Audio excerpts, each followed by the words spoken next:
The first time it happened, I brushed it off as my imagination. It was just past midnight, the house settling into that deep, heavy silence where every creak and groan of the old wood sounds like a footstep. I was half asleep, drifting in that cozy space between wakefulness and dreams when I heard it. A soft, rhythmic tapping knock, knock, right on my bedroom door. My eyes snapped open, heart suddenly hammering against my ribs. I stared at the door, a pale rectangle in the moonlit dark. Who would be knocking? I live alone. My dog, Buster, who usually slept at the foot of my bed, hadn't even stirred. Maybe it was the pipes or the house settling. I held my breath, listening. Silence. Just the hum of the refrigerator from downstairs. After a few minutes, my heart beat slow.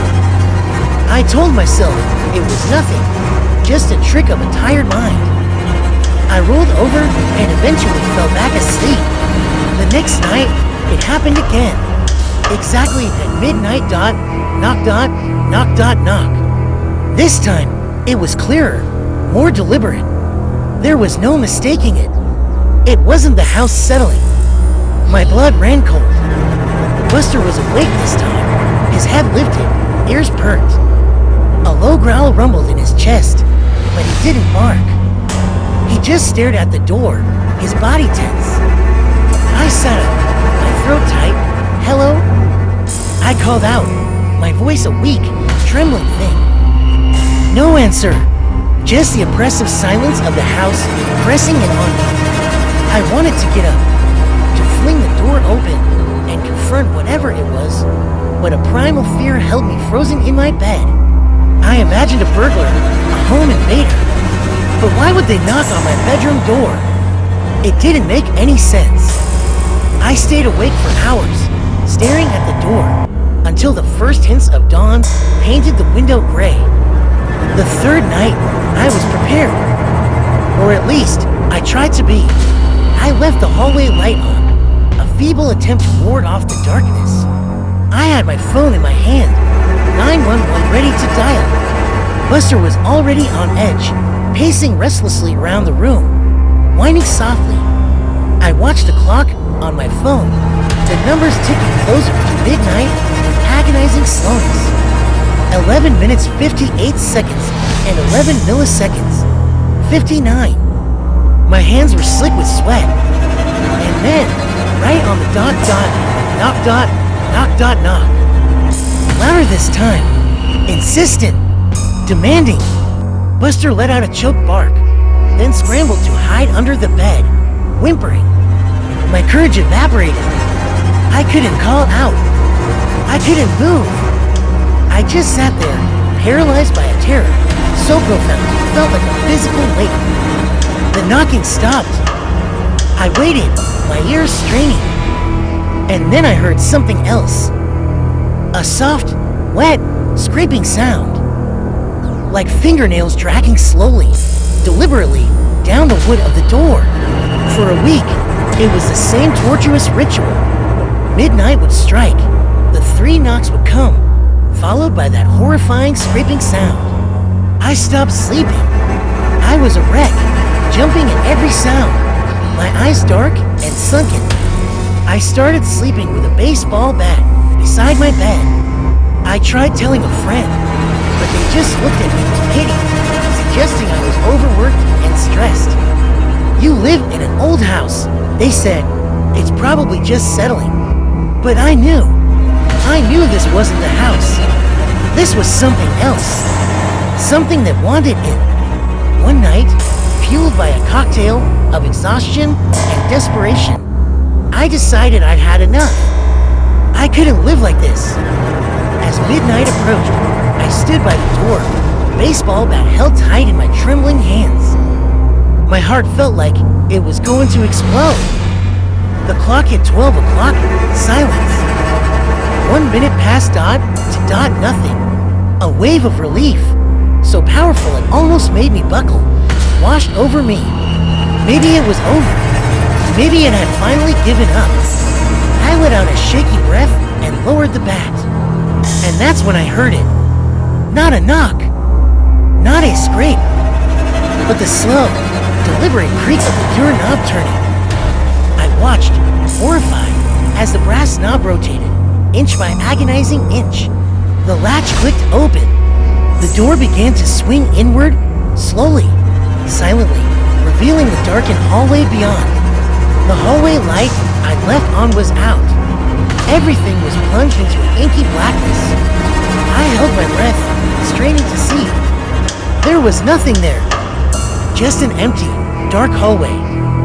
My mind screamed at me to slam the door, to lock it, to barricade it. But I was frozen, a statue of pure terror.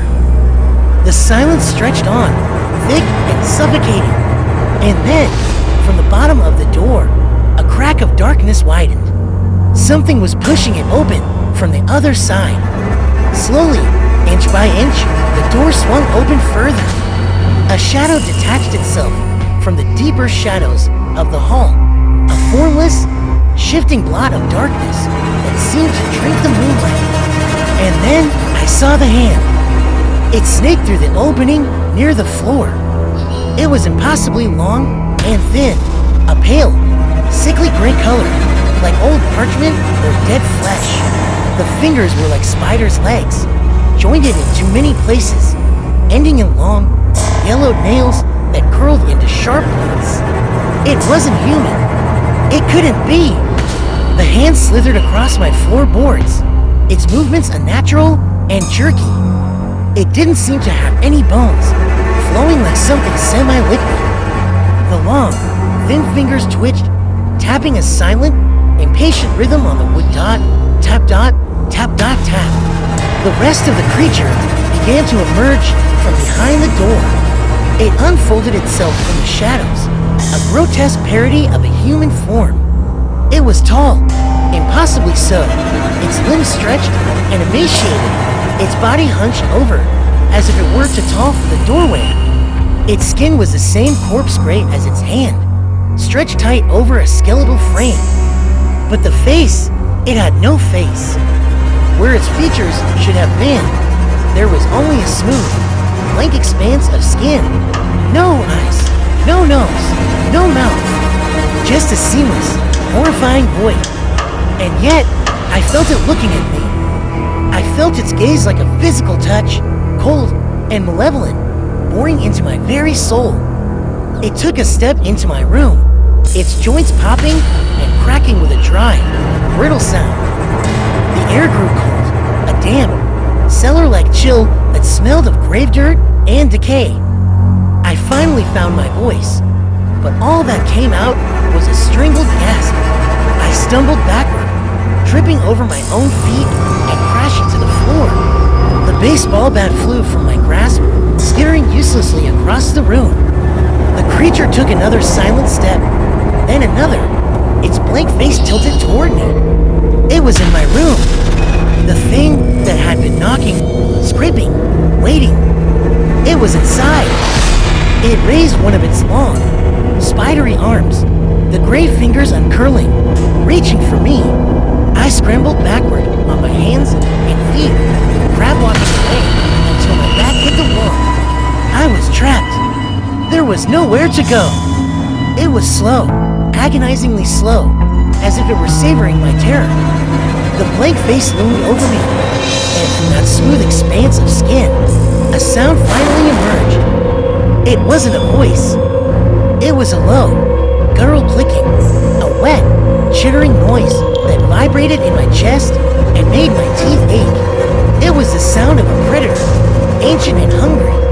It was the last thing I heard. My bedroom door is closed now, but I'm not the one who closes it anymore. Sometimes, late at night, if you listen very, very closely, you can hear a soft tapping from the inside. Knock, knock, knock. It's just me. I'm just trying to get out.